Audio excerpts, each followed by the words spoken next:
Oi, eu sou a Paula Cassala Sávio, eu sou aluna da Universidade Estadual do Norte do Paraná, UEMP, eu estou no 5º ano e hoje eu vou apresentar sobre um relato de uma tomografia em felino com suspeita de doença de Caroli. Esse relato foi feito por mim, pela Júlia, pela Nicole, pela Leonarda e pela Bruna. Bom, introduzindo um pouco sobre o caso, essa doença é uma doença rara que é caracterizada pela dilatação dos ductos intrahepáticos e ela é causada por causa de uma falha na remodelação da placa ductal. O diagnóstico é feito por biópsia, a confirmação dele, mas ela também pode ser auxiliada pela tomografia computadorizada, que é o que a gente vai falar hoje. Bom, o relato de caso em si é formado por um felino, uma fêmea, sem raça definida de 1 ano e meio, com 2,2 kg. Ela inicialmente chegou com vômito e perda de peso, os exames laboratoriais demonstraram a ALT bem elevada, e no ultrassom foi apresentado hepatomegalia, dilatação biliar, suspeita de colangite, esplenomegalia, pancreatopatia e efusão pleural. Essa suspeita de colangite foi o que levou ela até a tomo e até o hospital veterinário Dr. Jacob, para a realização dessa tomografia computadorizada.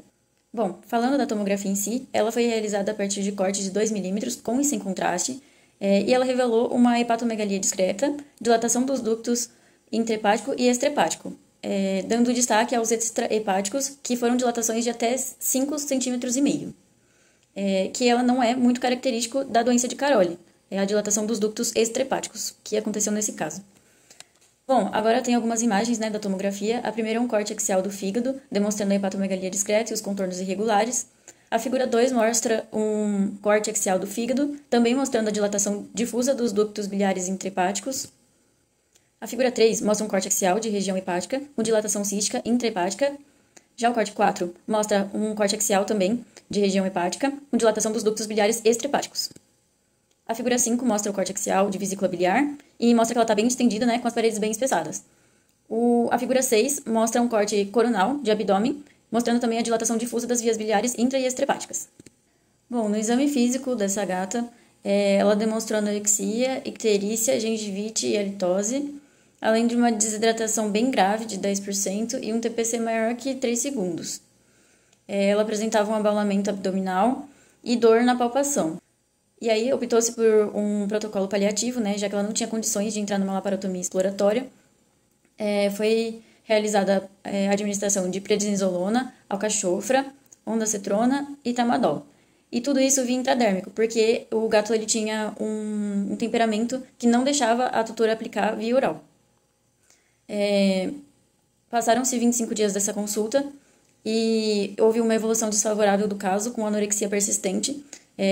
Essa gata somente se alimentava com alimentação forçada, Esse quadro irreversível e grave foi realizada a eutanásia após 25 dias dessa consulta.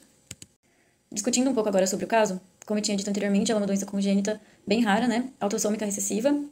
E a diferença entre a medicina humana e a veterinária é que na medicina humana, quando há essa doença, é optado fazer o transplante ou a ressecção cirúrgica. Nesse caso, como eu disse anteriormente, a ressecção ou a laparotomia exploratória não foi uma opção viável diante da gravidade do caso do paciente, e o transplante ainda não é uma realidade na medicina veterinária. Os diagnósticos descartados nesse caso, que seriam os diagnósticos diferenciais, seriam os cistos colédocos isolados, a doença hepática policística, obstrução biliar, que também era uma suspeita no ultrassom, e um shunt portosistêmico. E elas foram descartadas pela tomografia computadorizada porque não havia presença de massas, nem de obstrução e nem de comunicação portal.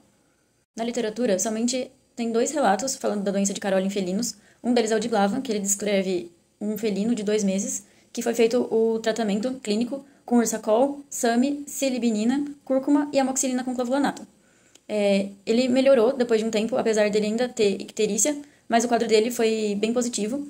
E o segundo caso é o de Roberts, que é um felino de 4 meses, que ele tinha doença de Caroli associado com um shunt portosistêmico.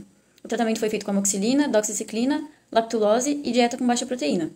Nesse caso foi realizada a cirurgia, para ligadura da derivação e também biópsia. Nesse caso, o paciente evoluiu muito bem. Então, os sinais clínicos dele foram mais associados ao shunt do que à doença de Caroli, sendo a doença de Caroli somente um achado da biópsia. E para concluir, como eu disse anteriormente, é uma doença rara e bem desafiadora em felino, tanto o diagnóstico quanto o tratamento.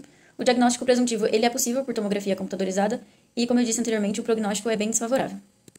Aqui estão minhas referências. Eu gostaria muito de agradecer ao Hospital Veterinário Dr. Jacob e a tutora da Fantasma, que é a gatinha do relato, que ela não mediu esforços para dar o melhor tratamento possível para ela, e também agradeço a atenção de todos.